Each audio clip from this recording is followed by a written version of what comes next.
はるチャンネルの片岡はるみです。こんにちは。今日はですね、私がずっとやりたかった、誰かに聞いてもらいたかった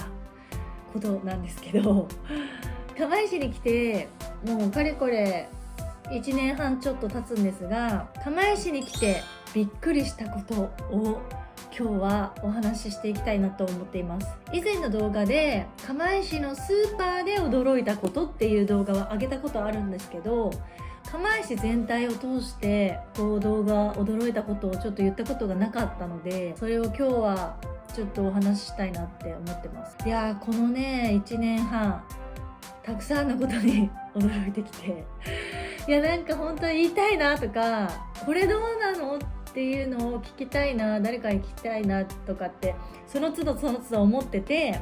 その度にメモしてたんです。でそれを今日はちょっとお話ししていけたらなと思っています。今日は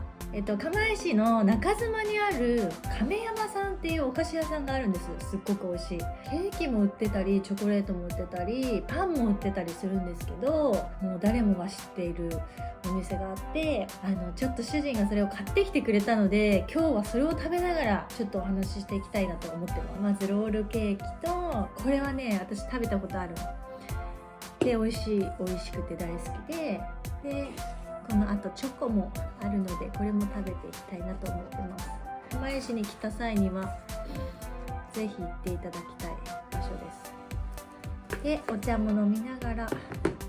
お茶も入れながら、南部鉄器で、岩手県南部鉄器で入れながらちょっと喋っていきたいと思います。でそもそも私は北海道出身なんで、北海道とその後東京に引っ越して住んでいたので、住んだことある場所っていうのは北海道と関東と、岩手県、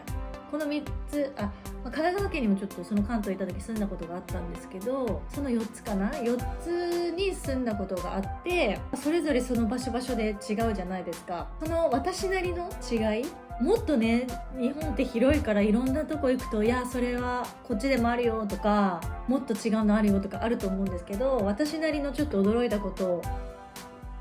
お話ししていければなと思ってます。ではちょっとその前にケーキをいただきます。いや嬉しい、もう本当に大好き。いただきます。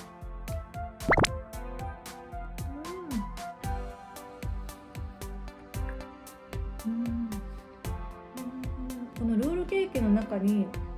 入ってるクリームは生クリームじゃなくてバタークリームらしくて、なんか主人がすごいバタークリームが好きだから好きみたいで、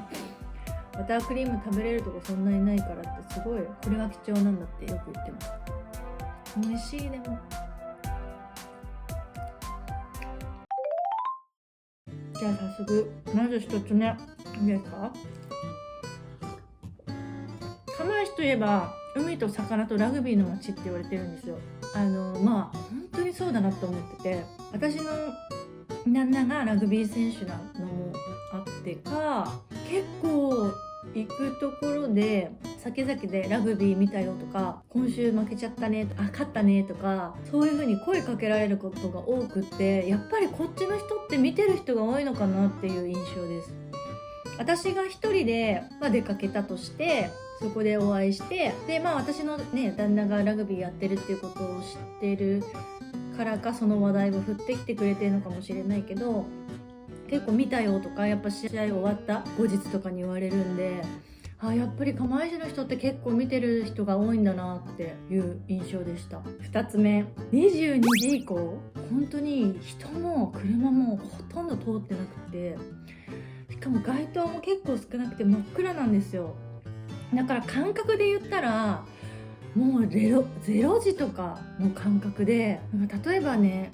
お出かけして遅く帰ってきた時とか、あれ今何時だっけっていうことが最初の頃結構あって、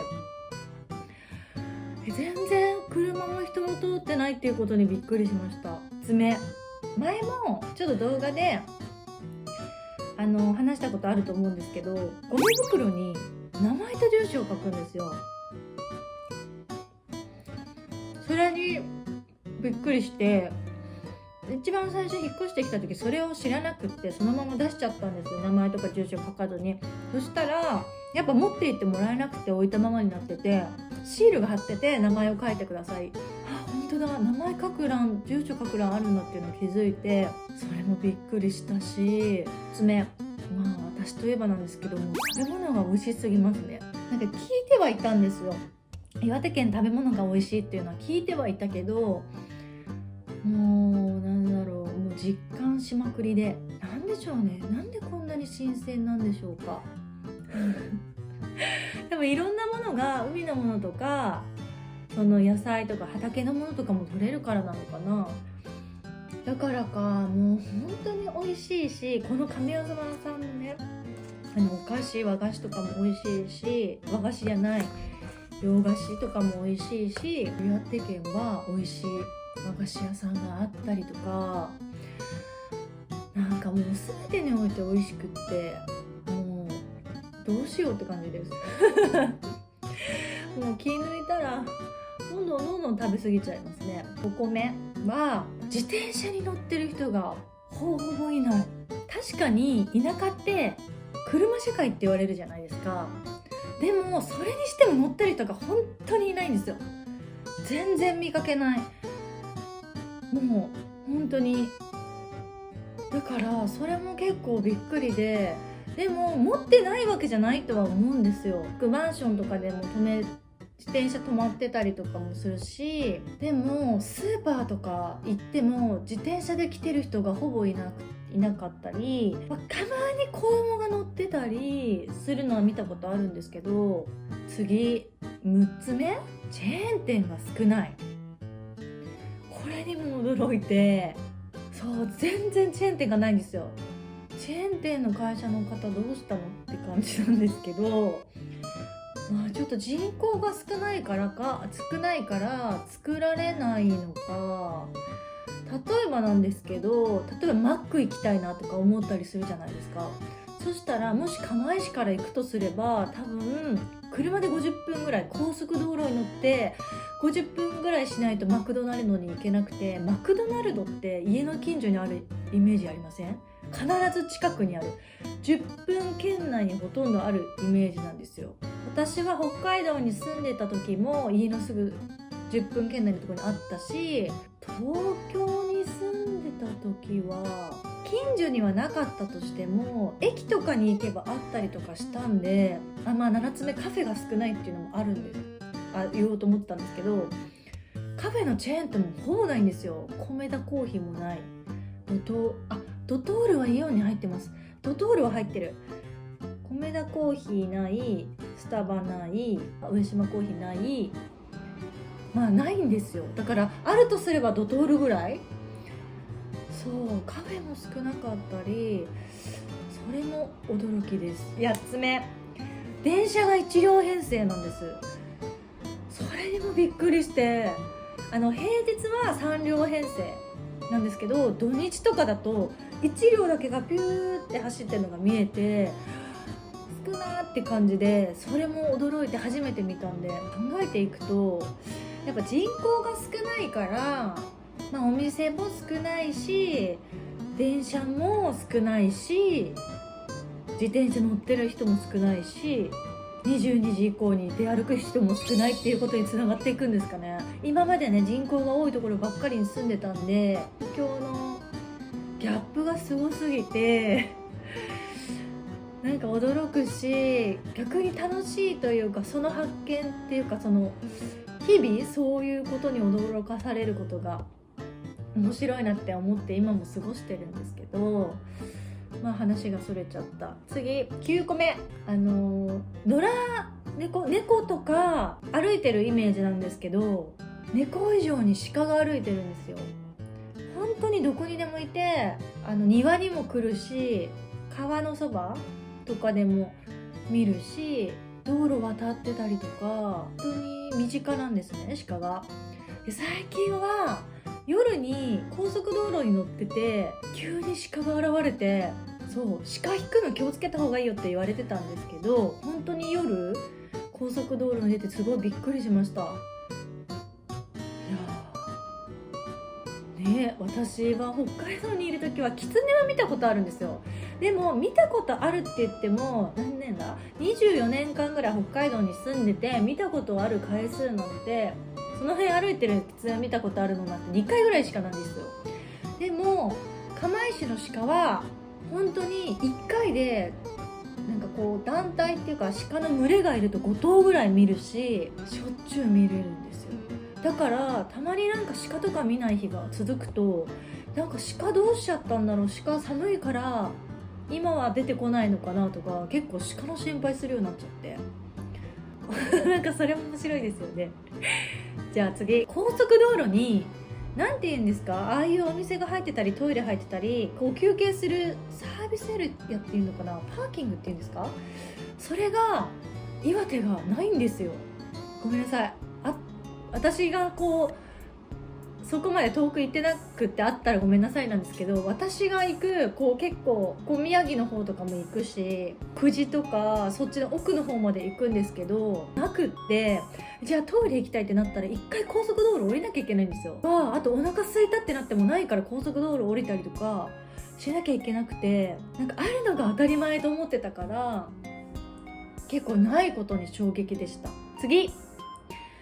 さっきの高速道路の話の続きで、高速道路の無料が多い、無料区間があって結構遠くまで行っても無料だったりとか、それはね経済的にも嬉しくて、こんな広いけど割と家族で遠くまで出かけることも多くって、今こう岩手県にいるからこそいろんなところ行こうって言ってその無料高速道路を使わせてもらって行ってるんですけど、それはもう本当にありがたい。次、さっきの人口が少ないにちょっと関係してくるかもしれないんですけど、事件とかが少ない、こういう人がいたとかこういうことがあったっていうことは聞かなくて、治安がすごく良くて、それはやっぱり私もちっちゃい子供がいるんで安心して過ごせることの一つで嬉しいことなんですけど、驚いたことっていうか嬉しいことと驚いたことですね。最後です。わかるかな、釜石に住んでいらっしゃる方や昔釜石に住んでいる方は絶対わかると思うんですけど、朝の8時と夕方の5時、8時と17時に必ず放送かかるんですよ。あれ外でピンポンパンポンって言ってその放送です。でなんかその日のイベントとか気象状況気をつけてくださいとか、あと電車情報凍結に注意してくださいとか、そういう放送がかかって、風が強かったりとかすると8時と5時だけじゃなくてその他の時間帯にも放送が流れるんですよ。12時にも放送はかからないんですけど12時のチャイムが鳴るんですよ。びっくりでした。そんなことあるんですね。でもそれのおかげで今8時だな、今12時だな、今5時だなとか分かるから、ちょっと気づけて便利だなとは思うんですけど、これもね1年半でちょっとだいぶ慣れました。また鳴ってるなぐらいなんですけど、ちょっとチョコ食べてなかったね。ちょっとチョコ食べますね。このミルクチョコ、ウォッカ入ってるみたいです。深みのある味わい、なんかこういう説明もついてました。いただきます。